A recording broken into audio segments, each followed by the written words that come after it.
Okay. So now we're live. Hello, everyone. And usually, I don't know if people like start, there's like a little delay, so I don't know exactly how long it is. But just to welcome to what normally is the This Is Not Therapy Hour, but for this week and for the next 11 weeks will instead be when we're recording our podcast, Effective Artistry, Executive Functioning in the Neurodivergent Mind. And I'm just doing a brief intro to remind people here and any like viewers that didn't even know that this was going to be different today. This is Mike Wang. He's a good friend of ours. He's the head of school at Fusion Academy, Oak Brook. I always get Oak Brook and Oak Park confused. Oak Brook, okay. Who's going to be hosting this? So it'll be he and I, and then every week, not today, but every week after today we'll have a guest. So he'll start us off. I just wanted to introduce y'all. Mike is awesome. Well, thanks, Brandon. Yeah. Hi, everybody. Like Brandon said, my name is Mike Wang. I'm the head of school of a private 6th through 12th grade school over here in Oak Brook. We're a little different in that all the classrooms, the average class size is only one. Like the model is one kid, one teacher for a solid hour for each content area. So it's a drastic departure from my old job as a high school principal in the city, where you're in this classroom and the passing periods are like 5 minutes and you're rushing from one end of the building to another. But yeah, it's a pleasure to be here. And so welcome to those of you guys that haven't been part of this this podcast that we produce. This is the first episode of season 2 of Effective Artistry. And, it's my pleasure to be here with Brandon Testers. We're going to kick off a new season, like Brandon said, new format.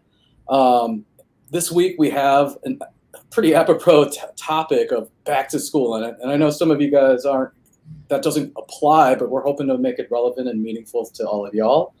Lots of transitions, expectations, and just things to talk about and gearing up for the fall. And as a reminder to everyone, today's stream will be recorded and then we'll rebroadcast it in podcast form wherever you consume your podcasts. And we're live on Twitch and Facebook and YouTube, so this is really exciting.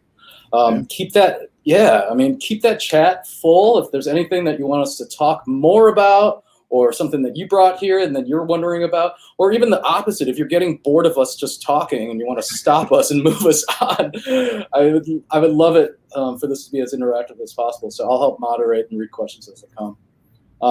But before we officially get started, a couple of people to thank and introduce. We got Cecil from Effective Artistry, and then CJ Watkins over here on my end, on my campus, who are our show producers. And so a big shout out to them and all their hard work in making this possible.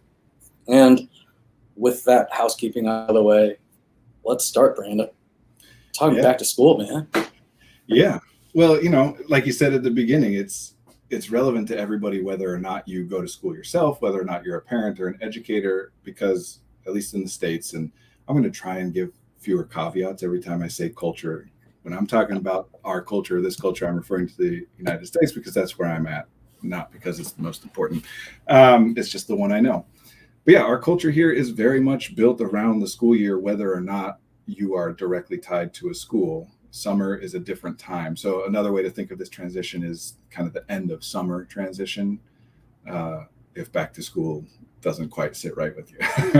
But of course, as always, like we talk about the things that are relevant to us. And Mike and I both are parents of young children who are getting ready to go back to school. Obviously, as Mike said, he's the head of a school. I'm a counselor that works with many people who go to school or who are parents of people who go to school. So that is very big in our minds right now. But I also do kind of think of this transition as like summer is freedom, like even if you're not connected to school in any way, you still grew up with that idea that summer is freedom. And for many of us, it's nicer weather outside and, things are whatever. So then at the end of summer, going back into the fall, again, even if it's not school, it's like, okay, back into the grind, back to like surviving winter, Surviving winter and the time change that's coming. Yeah, there's so many families right now that I'm talking to that are trying to jam in as much fun and as much vacation and as much activity as possible in these next few weeks prior to Labor Day, when we're also not supposed to wear white pants anymore. But Yeah, I mean that in itself is it's a lot of pressure to go from one mode into another, where there's less structure for some, and then just this rigid structure that many of our young people are going through for the first 18, 21 years of their life. Yeah. No, it's, we talk about like binary, thinking of things as binary is useful, but simplified and therefore not accurate usually. But this is one of those things when we think of it as a binary, like summer is freedom and now it's fall and it's time for school and work and the grind and whatever. It is hard to make a transition like that overnight. I would say impossible, right? Just like switching from I'm tired to I'm rested is a big one. Switching from I'm tired to I'm less tired is easier, like we've talked about back in season 1. And we are going through this transition ourselves. Mike and I, we were talking about this earlier as we were prepping, that this new season is a different thing, and we want to talk about that and setting intentions, and we all have plans. Actually, Mike, you mentioned earlier, it's kind of like a mini New Year's in terms of people setting. Oh man, we have so many resolutions that come with the new year. I mean, I remember back when I was a kid in the 90s, I would figure out exactly what my outfit was going to be, because if I was going to make an identity, not necessarily big, but if I was thinking about who I was going to be that year, if I wasn't happy with whatever social group I was hanging out with, which one I would identify with that year, and then how I would be so much better of a student going into the school year, quote unquote, whatever a better student is. But I think for parents, it's the same thing. It's like, oh man, this year I'm going to pack the most nutritious, healthy lunch for my kid every single day. Great, but then after that, it's just whatever you can find in the fridge to throw into that lunchbox. Yeah, it's kind of like the first kid to the third kid scenario, the more you do it, the less. Yeah, I mean, we talked in our last episode of the first season about transition and the opportunities that they afford, because everything's new. You're going to be paying closer attention. There's a window where it's like everything is exciting and you can be whatever. And then sooner or later, and it's different for different people, different contexts, that window kind of closes and this is who you are now. This is how you do it now. Like the classic school example is everybody comes into class that first day and sits in whatever desk. And it's like you got to think about it and who's sitting where, and you put effort to it. And then day 2, you just go back to the same desk. Even though the teacher never assigned seating, everybody sits in the same seat for the rest of the year, It's an opportunity. Because there's more effort, more attention being paid to what's going on. And so it's also a little urgent, it's like, okay, I got to get this stuff locked in, make it into habits, make it work, because then later on, I'm just going to go by rote, I'll be a zombie in the winter and just keep doing what I've been doing, Yeah. And I mean, as an opportunity, as a transition, I mean, from the therapy side of things, I mean, how much weight should we be putting on it? I mean, I'm sure that there's more energy and resources dedicated, as you always talk about, towards these tests at the beginning. But I mean, is it really a fresh start in any? I mean, probably not, right? Yeah, well, I mean, some is and some isn't, right? Especially the bigger, middle school to high school to college, and for adults, like think of starting a new job or trying to pick up a new hobby and going to, I'm going to say game store, because that's where my hobbies always have been, going to the game store and being like, okay, I want to learn this new card game that you guys are all experts at. There's just a lot more attention being paid when it's something new. But yeah, elements of it are new and other elements of it are not. And it's about finding the right balance, I think we talked about this last season. I listened to about half of last season. So if I missed something, let me know. But I think we talked last season about the process of being human is about finding the right balance between thinking ahead and doing things that are less enjoyable or less optimal in the interim in order to get better things later on, versus being in the moment and doing whatever is the most enjoyable, the most affirming, validating, whatever in the moment. So yeah, we don't want to be, again, it's not a binary, everything's new, but some things are. And getting more into that nuance of what things are and what things aren't, I think it helps. You don't want to, I don't even know if this is what your question was getting at, Mike, but this is where I go is, yeah, we don't want to be like, okay, I've tried to use a planner every year, but this year's the one that I'm going to be using a planner finally. Like, we don't want to go back to the same old resolutions that failed every time. but we still can do this and say, okay, what was I trying to get with a planner? Is there something else I can try this time that might get at it, that will be different, that works in the new context, Well, I think that that's helpful. What about like that idea or that anxious? I first feel every single time I open up the mailer in the week coming into my house and I see an ad from Target that just says back to school, I start getting anxious. I'm like, and I'm like, oh man, what is it? Just the transition itself? Is it? Oh man, I got to get back into this mode of getting my kids out of bed, dressed, bathed, and fed before, and in this rush. Like, what about that anticipation? I mean, what can I do about that? Yeah, well, I mean, let's talk about our podcast, because this is exactly what we're talking about, right? We had a season, we liked certain things about it. We met a couple times over the summer to talk about what we want to do with this going forward. So it kind of mirrors that process, and that way we can get into the details of what we're experiencing. Because that anxiety, so refresher on last season, we are cultivating and developing a language here that we share with each other, Mike and I, and those of you who are listening, so that we can approach more and more complex and nuanced things in more efficient ways, because we all are in agreement now that this word means this thing, right? So anxiety, since you're bringing it up, because there's a couple different things there. One is just, it's the Sunday night thing, I've had all this freedom and now I'm losing it. Now I got to go back to doing, even if you like your job, oops, forgot to silence my phone. Even if you like your job or you like school, still Sunday night's like, okay, back at the beginning of the week, got to make it through another one.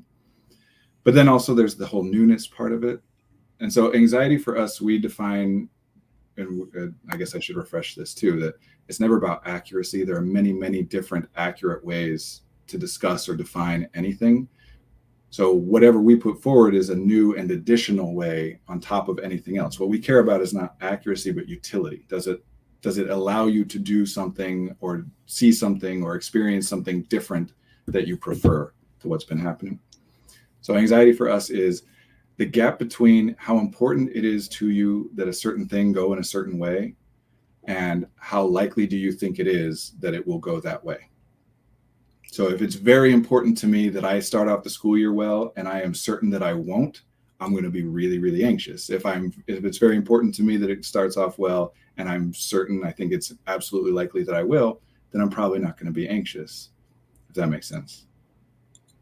So to address that anxiety in that sense, what we've got to do is look at those two variables. Either let's clarify how important it is that it go a certain way, or let's look at how likely do you think it is that it will go that way, and is there anything we can do to make it more likely that it goes that way so you're less anxious?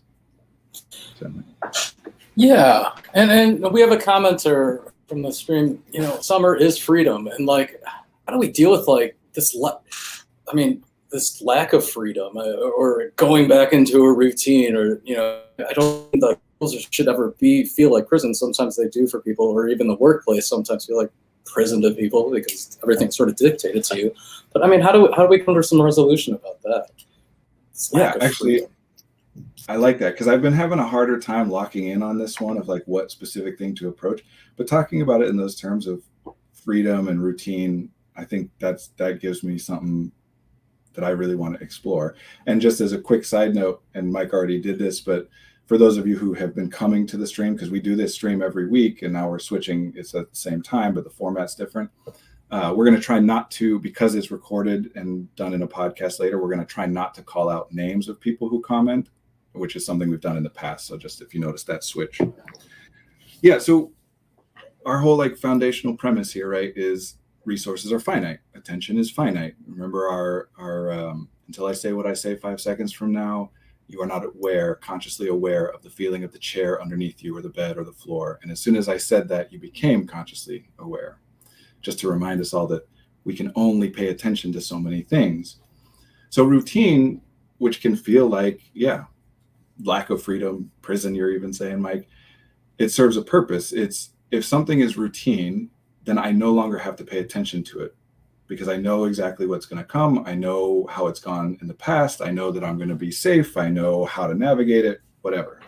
So I can just kind of think of the first time you drive a place and the 20th time you do that same drive, right? The first time there's a lot of looking around. Where are you? What's the speed limit? You know, the 20th time you start and you arrive at your destination and you don't remember a single part of the drive because you do it just kind of autonomically at that point. So routine is beneficial in that way, that it frees up resources because we don't have to pay attention to it. But the cost of it is lack of freedom. That if on a given day I don't want to do that thing, or I want to do something else, well, this routine is in place and now I'm kind of stuck. I can break the routine. I can cut school. I can, you know, whatever. That's one of those slang words that there's like a different slang term in every area for how, you know, skip school, cut class, whatever. But there's a cost involved with that, shifting the routine, right? So how do we find the right balance of which things are good to make routine and which things aren't? And it shifts from person to person. I eat the same thing for breakfast and the same thing for lunch every day because I don't like to have to think about it. Other people would not enjoy eating the same thing for breakfast and lunch every day.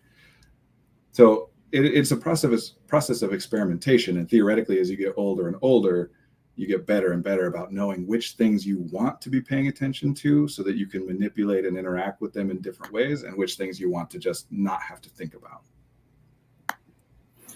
Yeah, it reminds me of a conversation we had here when we were talking about our weekend routines or habits. Like my wife and I have this ritual of starting every Saturday, every Sunday morning, of having a conversation. What do you need to accomplish today? And it's become part of that routine in which there's structures that after we get the things that we need to get done, there's more time to not have to think about what we have to get done. Does that make sense? Yeah, absolutely. Because it again, it's the finite resources. It's rather than every moment trying to figure out and navigate moment to moment, which we're just not going to do.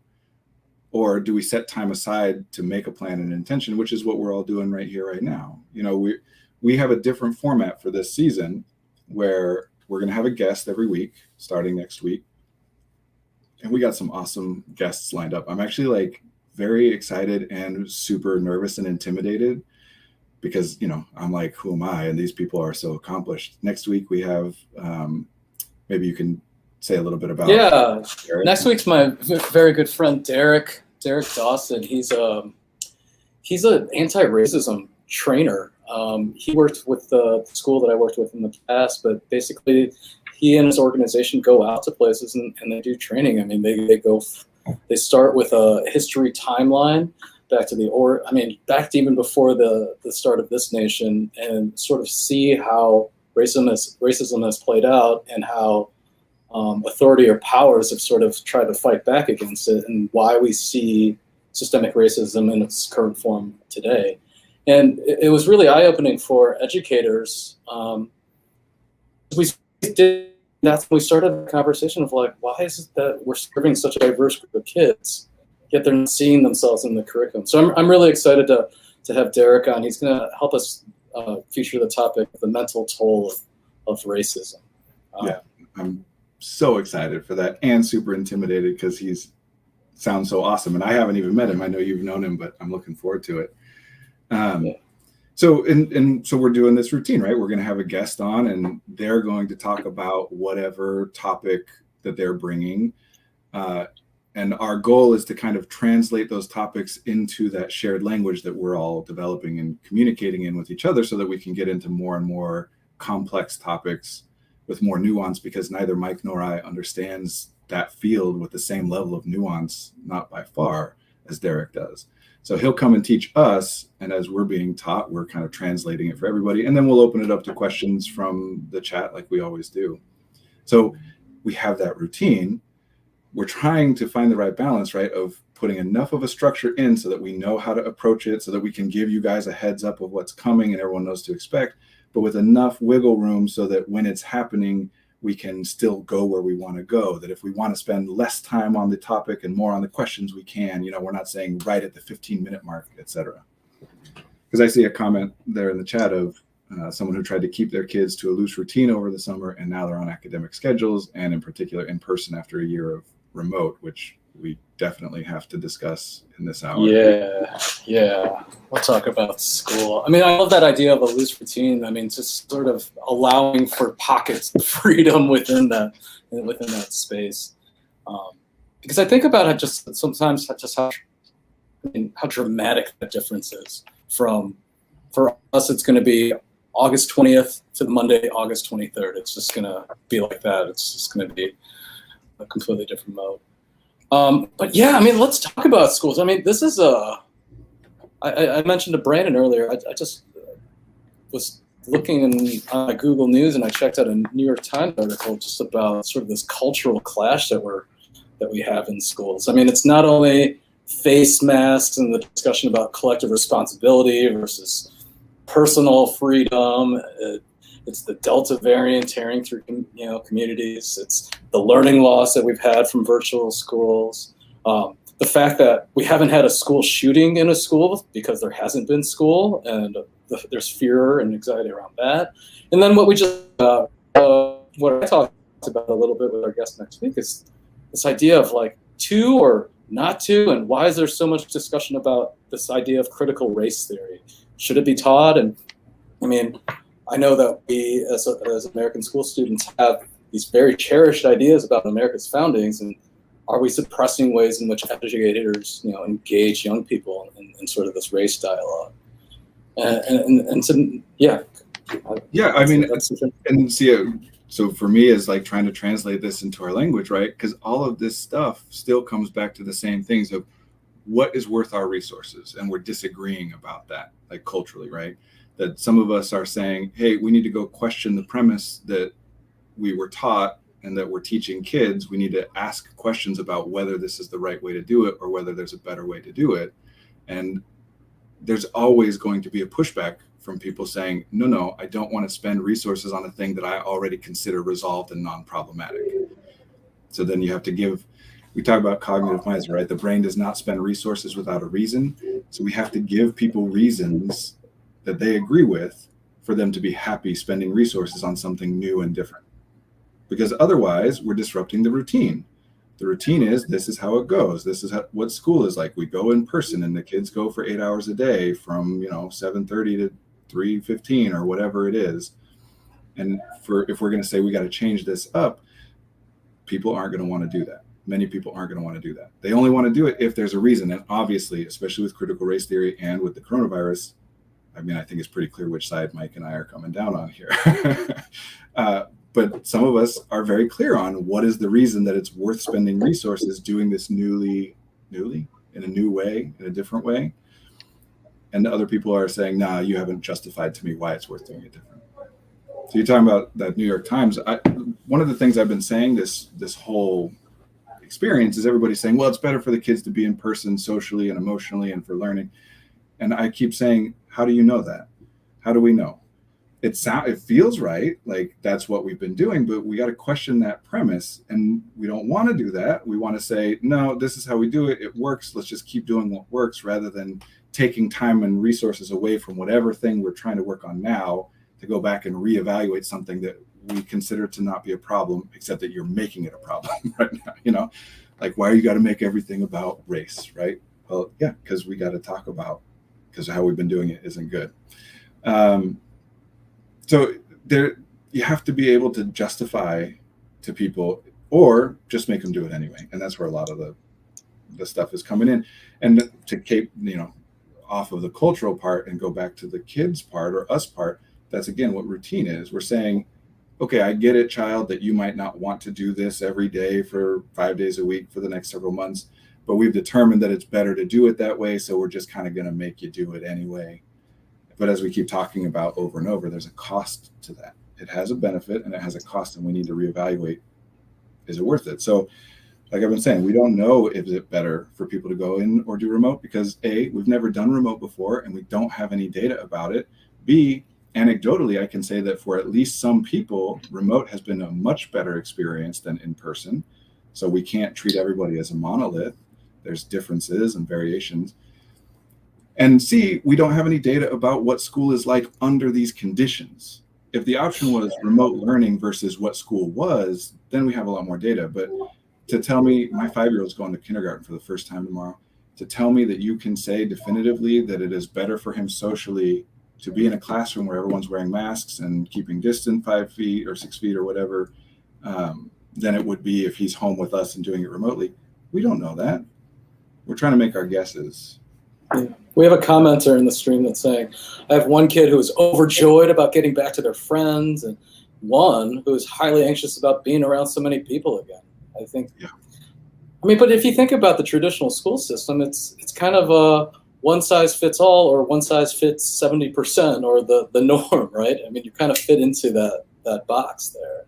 Yeah. And so we're going through this time where there's sort of these different offerings where we get to try out different formats, which is interesting, a little scary for some, especially teachers, are nervous about it.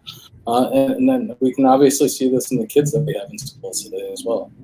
Yeah, because like you said, it's new, which means we have to pay attention again to things that we never had to pay attention to. You know, teachers who've been teaching for 15 years know what they're doing in a lot of ways, and they get to spend their resources on refining and improving things, as opposed to having to like relearn how to do certain things every year. And now we're having to go back and relearn old things that were resolved, and it's frustrating. And it is an opportunity, just like all transitions are, like we were talking about. New things offer opportunities. And I like that comment because it's showing that even in one family, 2 kids are going to respond differently. So we can't approach this as a statistical problem of, oh, it's better for kids to be in school or not. No. That commenter just followed up and said their district didn't even offer virtual learning this year, which my district also did not. And that's part of what we're talking about, right? Is that's a lack of freedom.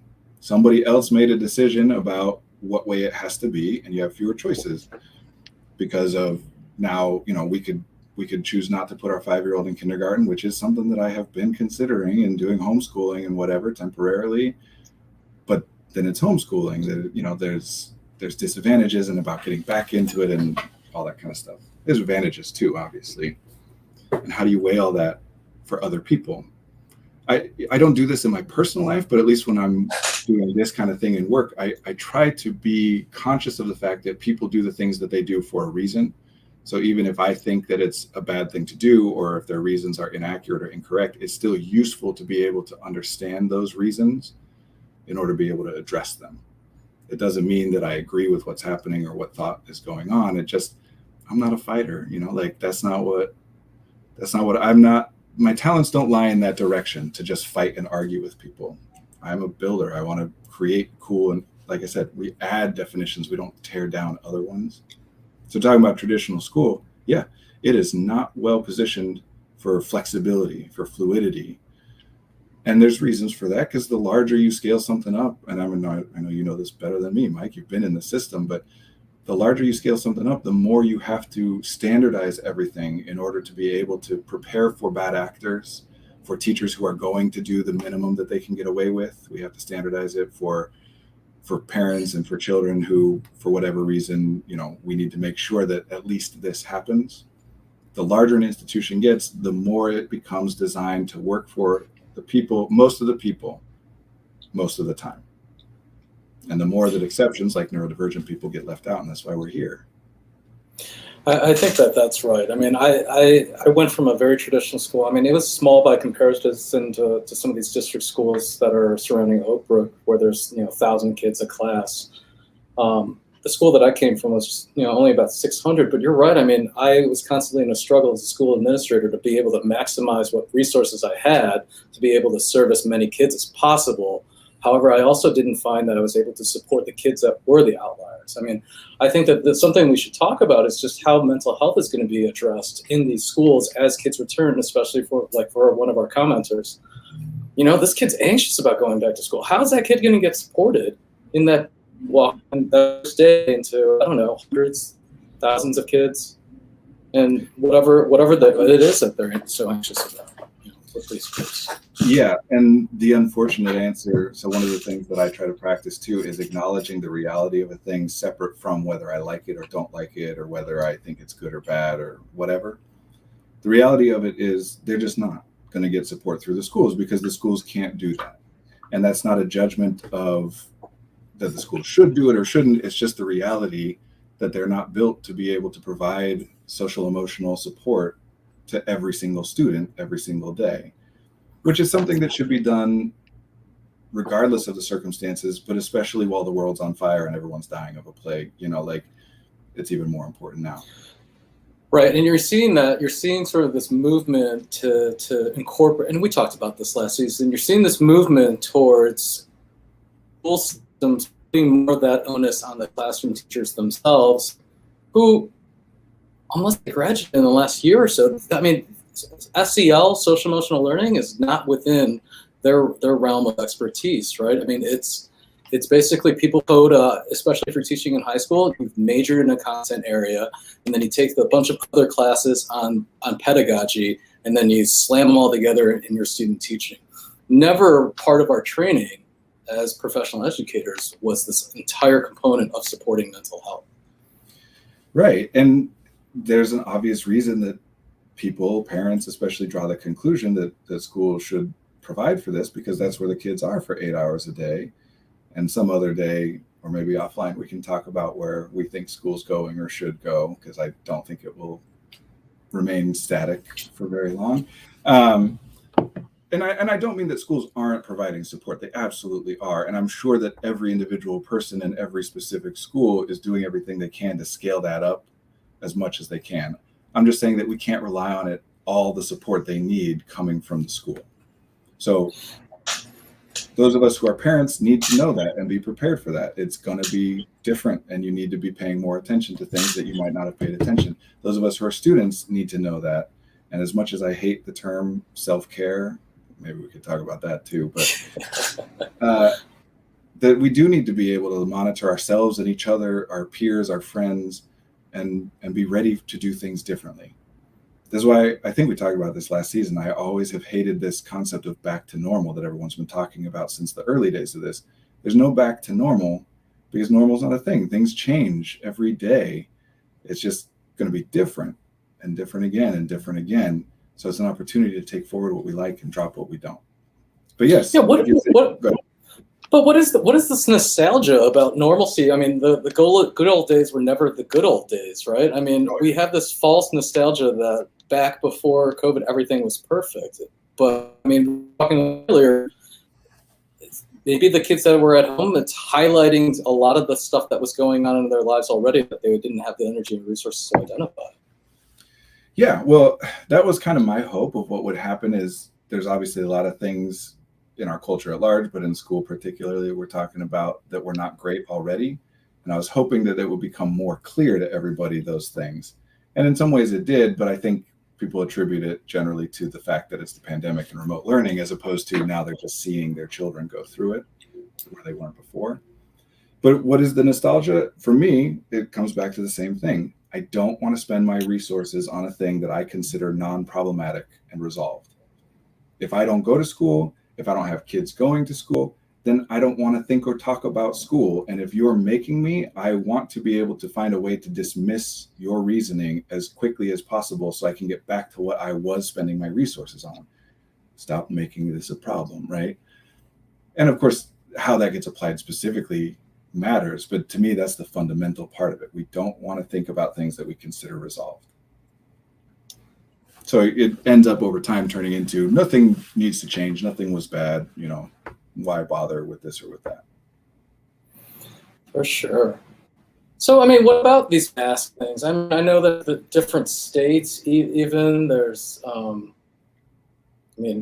I personally feel like I'm lucky not to be in Florida, where there's school districts suing the government right now for this. But I mean, what about this whole? I mean, you also drive down to my neighborhood, you see the signs that say "Unmask the kids, follow the science," right?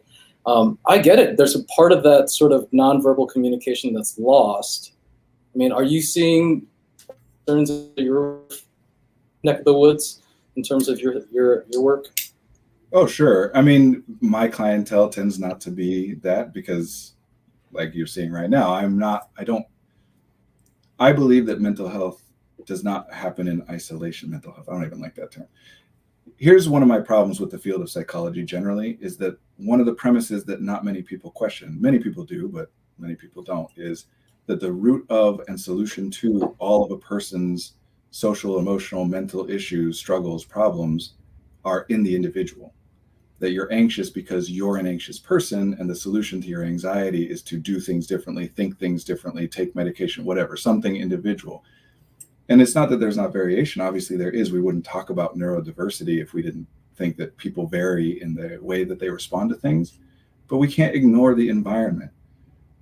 Everybody is struggling more right now because it is a different environment, one that is more difficult for various reasons for everybody. So I don't hide the fact that I have thoughts about what environments are good or bad for different reasons. And yeah, I'm not going to be equivocal about the fact that I believe that masking absolutely should be something that is enforced and everybody should have to do, whether you want to or not. Because every time a parent has asked us questions on this podcast, last season was more focused on parents and educators, right? About when do we just make the kids do something? Because sometimes they have to do something. Our answer has always been, yeah, sometimes you think it's important, and even if they don't, you make them do it anyway. That's how it works.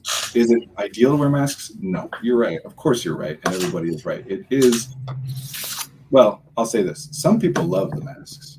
For some people, it makes things a lot easier and better. But for most people, if we had the choice, all other things being equal, we would rather not wear masks and have everybody else wearing masks because we want to see each other's faces and we don't want a thing covering us up and etc. But risk and reward, cost and value. There are prices that you pay in order to get other things in exchange. You don't get to just say, I don't want to pay the cost and I also still want to get the value. That makes sense. That does. Well, I mean, going, last 18 months, remote learning, all these different transitions. I've been meeting a lot of parents that have this big fear that, learning has been lost. But everybody's been in the same boat. I mean, and we were talking earlier, some of it's the fear that they're not going to perform as well on tests, that way they're not going to get better, get into better colleges, they're not going to get into better jobs from there on out. I mean, this idea of learning loss, it's a big deal right now for folks. Yeah, and again, understandably so. Not rightfully so, because I'm with you in that I think those aren't the right things to be focused on, but it's understandably something people are focused on because we've been focused on it for so long. People aren't all of a sudden just going to switch to like, oh yeah, we always thought grades and test scores were important and financial success and career was important, and now all of a sudden we don't think that. They're going to still hold on to it, and they're going to measure new things against the old metrics. But that's what we're doing here, is saying, that meme where people are like, describe what you do badly. My answer to that, describing what I do badly, is I make people pay attention to things that they don't want to pay attention to. That's it. Because they have their theories about what works and what doesn't. So yeah, all of a sudden, something that you and I, Mike, and other people like us have been thinking about and talking about for a long time is now more into the wide population of, wait a second, what matters here? Like learning loss, sure, as measured by what metric? What do we mean? Because it's not total learning loss, right? People are still alive and exist and absorb data. We just mean that as based on our ability to measure the content area, the knowledge that we want them to have for school curriculum, that it seems like they have less of that. And even that is flawed, because how do you measure it accurately? But another question is, okay, well, if they're spending fewer of their resources on that content, then where are those resources going instead? What's the opportunity cost? Let's take the premise. Let's say, except for, for the sake of argument, let's just pretend that as a rule, people are less able to adapt and function in academic and occupational environments over the past 18 months. Well, we can say why. It's very easy to say like things have been different and it's difficult and whatever. But then the question is, the resources that they were spending on that, where is that going? Some of it is about spending more resources being able to maintain and do the same old things under newer and more difficult circumstances. Some of it is I'm paying attention to things I didn't used to pay attention to. And all of a sudden it doesn't seem so important to me. It's my alarm to make myself end on time in my sessions. it doesn't seem as important to me all of a sudden. You know, like how many kids have you talked to, Mike? I know I've seen a lot of this where they're like, well, the world's going to be uninhabitable in 20 years anyway. So what is the point of me doing this right now that I don't want to do? I do see a lot more environmental consciousness in this generation that I'm teaching right now. Yeah. Yeah, there's sort of a what is the point? And you guys set us up this way, and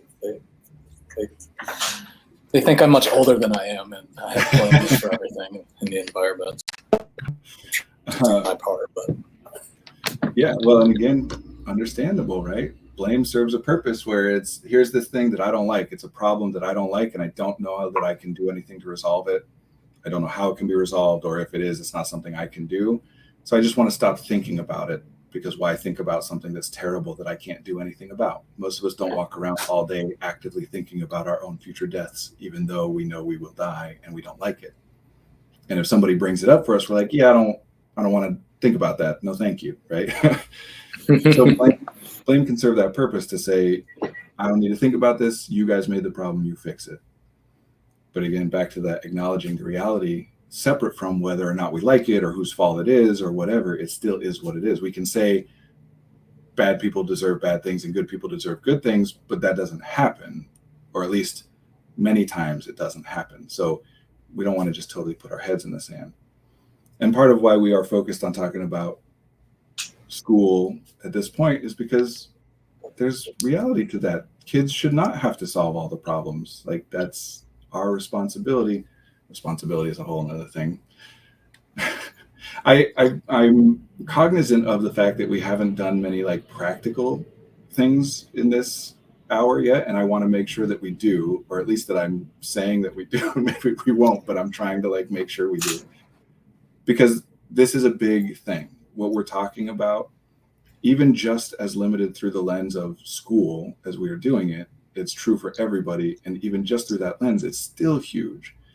And so it doesn't do a lot of good for us to just bring up, here's all these problems that you're already aware of, without doing something that gives people at least some thought, some hope that there's something they can do differently about it. Because otherwise, yeah, we are just being the person that's walking around being like, you're going to die someday. It's like, okay, thank you. I knew that. Like, I don't need, right? And I'll throw that out to chat too, if you have specific practical questions to throw that out. Because otherwise, as you see, Mike and I we like talking about the theory and the philosophy. We do, and whatever's on our mind. I will pivot as soon as a comment comes in, but one of the things I've been thinking about is navigating social groups, especially for kids entering into from middle school to high school to college. But I guess for our adults out there, it's also like changing jobs and sort of navigating all of that. Finding friends is very, very important. Any things that you guys are working on over there at Effective Artistry? Yeah, well, definitely. And I'll say too that we could have gone back and had this exact same conversation talking about work instead of school, and the transition that many people are making of working remotely and now transitioning maybe back to hybrid or back full-time in person. All the same things are true.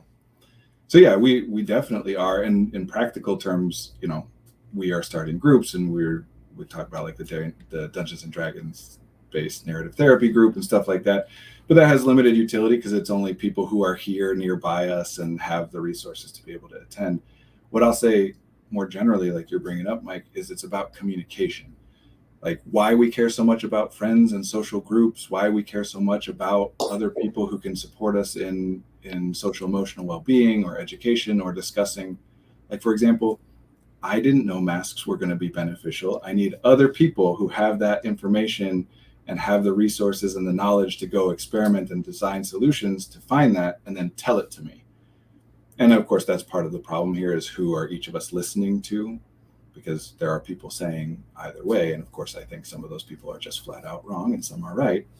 But some people will say everyone is entitled to an opinion, which I guess makes sense, just not that their opinion gets to influence what I do. And other people who disagree with me would say the exact same argument from their point of view. But social groups, communication, we talked a little bit, I think, last season about perception checking, that what we think about, that our intellect, our abstract thinking, the things that we're engaged in math, for example, is a great example, is not real. It's useful, it's valid, it's accurate, it helps us to accomplish things. But, you know, an imaginary number, it does not exist in my environment that I can observe. It's a concept, a construct. And so we do that. We come up with these things that aren't real because they're useful and they're helpful. But in order to be sure that they are useful and helpful, we have to test them. We have to take these concepts and ideas and throw them out to other people, try to put them into play and see what happens. So socially, Mike, you were talking at the beginning about like being excited about being able to reinvent yourself. And I will say that at one point when I was transitioning to a new school, I like invented my own nickname. That when I got there, I told people everybody called me that. I told people when I got there that I sang in rock bands, even though I hadn't. But then people called me that nickname and I sang in rock bands there. So, you know, we're aware of all these different things that we can do, can say, can be in a sense. But we got to test that against other people. Let me try it and see how other people respond to it. And when we communicate, that's our way of increasing resources. That you and I doing this podcast together, Mike, is we have two people's resources dedicated to this, at least in this moment. So you can handle parts of it and I can handle parts of it, and I can handle my part better than I would have if I was trying to do both. And you can handle your part better than you would have if you had to spend your resources on both. So we want to specialize, but that requires communication. Otherwise, if I don't know that there are doctors out there, then I'm going to be worried about what if I get sick or get injured, who will take care of me, and I'm going to spend some of my resources being able to take care of myself as best as possible. So we have this, again, culture, this individualized culture. You should be totally self-reliant and do everything on your own, which is a terrible, terrible message. Maybe I should be more polite about how I say that, because some people really believe in that kind of thing, but that's not how humans are evolved to operate. That's not what we're meant. Our brains and bodies are meant to do. We're supposed to communicate. So who our friends are is incredibly important to us. How they treat us, whether they like a thing. I'm putting together my first day of school outfit. I remember this all the time, right? I don't pay much attention to fashion generally, but on the first day of school, I would pay attention and I would think, how are people going to respond? How are they going to think when they see me this way? And I might have been right, I might have been wrong, but I put a lot of thought and effort into it, because I want that connection. I want people that I can communicate with. So we're kind of testing and seeing like, hey, if I reveal a little bit of myself to you, are you going to is that going to hurt? Are you going to do something that hurts me about that? Or no, that's safe. Okay, let me try a little more. Still safe. Until we eventually build relationships where we feel so safe that we can say and do anything, test our craziest ideas, put our silliest stuff out there and still feel safe. Otherwise it just sits in our head and I don't know if it's good or not, you know? And one of the things that I would review for some of us that haven't listened to the first season, but what about the influence of these friends, right? Like we as parents see our kids making friends with a certain group, and if we deem them to not be positive influences, we might try to steer them away from that. But they're going to gravitate right back towards that. I mean, how do we coax kids into having positive relationships with their peers? Yeah, well, so here's the problem, and here's why we are shifting off of talking to parents and educators and into talking to people themselves, is because how do you know if it's a positive or negative influence, right? And that's not to say that parents don't. I mean, I'm a parent. I look at things and I say, nope, I don't want my child exposed to that. I do want them exposed to that. I'm not saying that's a bad thing. It's a useful thing, but we have to acknowledge that we can't actually know. We're making our guesses. And how many times have we collectively as parents thought we need to do this, and then new data comes out later and it's like, oh, never mind, we were wrong about that. Whoops. So yeah, how do you balance that? It's back to risk and reward, cost and value. It's what is it that you're seeing that you think might lead to a bad thing? And so the first question is what you're observing is currently things are happening that you don't like, or a sign to you that you think things that you won't like might happen later? Because you want to address those two things differently. If it's the first, then it's communication. We need to sit down and talk about how I perceive this thing, how you perceive this thing. Let me share with you information I have about things that are connected to that, what might come of that. You share with me information you have. And especially the older that somebody is, the more you have to respect the fact that they have their own opinions about things. Sorry, I just got distracted by a comment coming up. If it's the second, then we need to talk about that. That like, no, actually, it's not a problem with me that your friends listen to heavy metal music, but it does make me concerned that they are into these other things that I think. I want to be clear that that's not actually something I think. I like heavy metal music.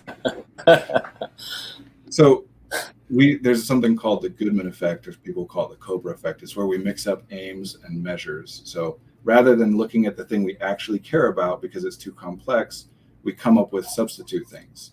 I don't care about grades, that's the marker. I care about future success or happiness, that's the aim.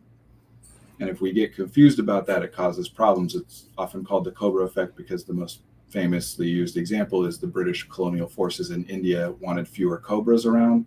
So they put a bounty on cobras, thinking, okay, if we pay people for dead cobras, they'll kill cobras and there'll be fewer. It's a thing that makes sense. But of course, pretty quickly, people realized I can just breed cobras and kill them and bring them in. And that way I have a stable source of income, which also makes sense. And then the British colonial forces, the occupiers, realized, hey, this isn't doing what we thought it would be doing. Never mind, we're stopping the bounty. And all these people with now useless cobras, release them into the wild, and you end up with more than you started with. So when we get into, I'm going to fight with you on this thing and lose track of why is it that I care about this thing again, we often will end up making the problem worse. In particular, this thing where, oh, I'm worried about who has influence over them, and so I'm going to fight with them about it, just reduces your influence over it, and that over that person, and they're going to get that influence from elsewhere. You're making the problem worse. In other words, here's the short of it: listen. If you think something is bad, you say it. Then you let other people respond and you listen to what they're saying, and you go from there. That's why communication matters. You don't know what they know, and they don't know what you know. So we need to share it. That's awesome. Holding space for any more comments, any questions as we wrap up in the next 8 minutes here. I want to. I'm excited about this season, Brandon. I mean, we talked a little bit about the next episode. Next week, everybody that joined us today, you can find us the same exact links next week. But I mean, we got Derek next week for the mental toll racism and anti-racism. He's from CROAR. He's a regional guy around here. The following week, it's September 1st, we got Annie Calhoun. She's going to talk a little bit about performing arts and neurodivergence, and she's the department chair of a fine performing arts high school in the city here. We're going to be talking about like advertising's influence on our behaviors, amongst other things. We're going to talk about like the transition to college and some things to think about that. And then I'm really excited. I mean, speaking of friend groups and quote unquote negative influences, it sounds like Brandon's got a guest locked in to talk to us about cannabis coming up soon too. So yeah. I'm really excited for what we got coming up in the next few months. Yeah, I am too. I'm excited about this format because it allows us. When I say like, I want you to come on the podcast and teach me about your thing, I don't mean like as a rhetorical device, to be entertaining. I legitimately want to learn as much as I can from all these brilliant people. So I'm very excited about that. Yeah. And I'll say, so talking about the format of our podcast, and I do want to say some practical things before we wrap up in a few minutes. Mike mentioned this real early on. Here's a very practical thing. And the widespread version of this advice is have a family check-in or a roommate check-in that is scheduled. So we're kind of combining all the things we're talking about. What's routine versus what is novel, what gets your attention and what doesn't. Create routines around communication because it is important and it doesn't happen naturally all the time. Especially communication around things that are difficult to talk about. Things that, for example, when our kids are saying that the world is going to be uninhabitable in 20 years, we don't really want to talk about that necessarily. We don't want to reinforce it, whatever. No, we talk about it because people are thinking about it. If you are walking around and you're pissed off and someone in your family is saying, hey, are you okay? And you're like, yeah, I'm fine. What are you trying to accomplish there? Because they know you're not fine. So you don't really get a choice about whether or not your kid is thinking about these things. You just get to choose whether or not you get to be part of the conversation.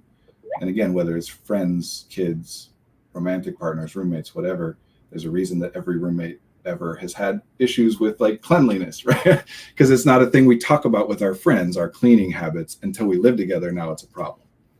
So we don't want to wait until it's a problem. We want to set up a routine thing.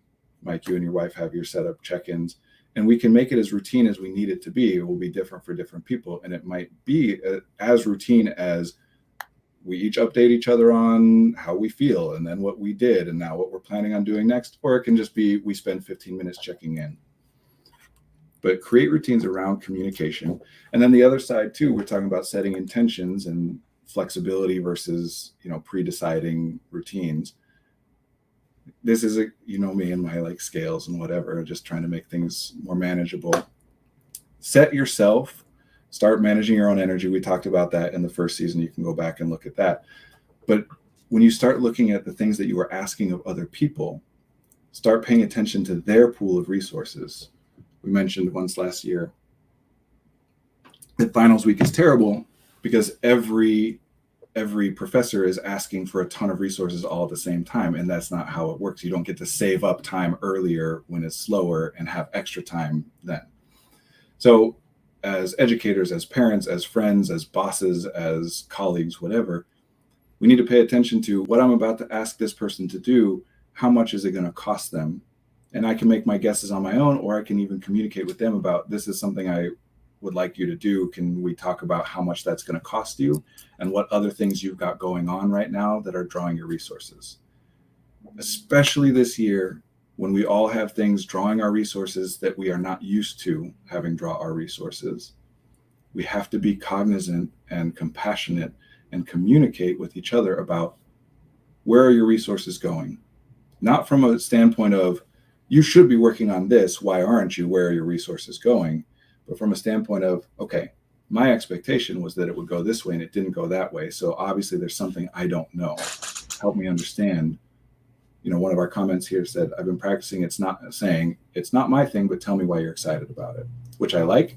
And I'll give a little modification to just drop the it's not my thing, but part. Oh, you're excited about this thing. Teach me about it. You like this? Let me learn.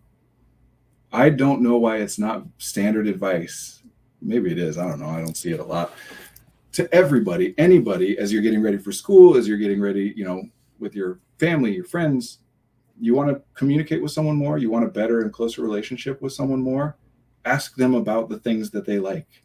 Engage with them on the things that they like. My 5-year-old is obsessed with the clones in Star Wars.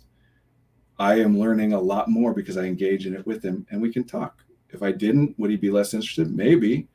Or maybe he'd still be as interested and I just wouldn't be able to talk to him about it as much.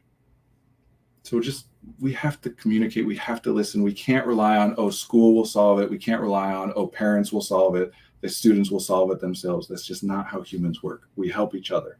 But in order to help each other, we have to communicate. So I would set your routines there and keep knowledge 100-point scale. I have 100 resources to spend in, and yet another comment. Yes, I have heard about Roblox and Minecraft, and we don't have time today, but I have a specific story about what we're talking about from last week. Say I've got 100 points of resources generically. Of course, we can get more granular and specific, but 100 points of resources generally. In this week, let me look ahead. What's coming that's going to take those resources so that I know how much I've got left over for other things? Because some weeks I'm going to say to my kids, hey, don't worry about your chores this week. You got enough drawing on your resources. And other weeks, it's going to be important that we do it or whatever. But we have our routines and then flexibility within them. So a routine of communicating and checking in so that we can then be flexible, like you were saying, Mike. It's not that you do the same thing every Saturday. You check in at the beginning of every Saturday to plan that Saturday. But then if something goes wrong, it doesn't go according to plan, we talk about it again. I hope that's more practical because I feel like I've been so abstract today.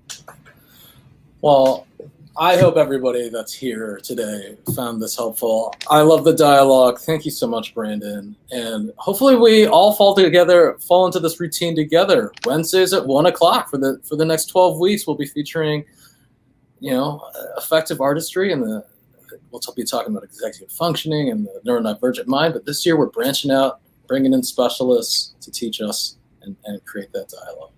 So thank you all that joined in. And we'll see you same time next week. Thank you, everybody. Yeah, same time next week. All right, thank you.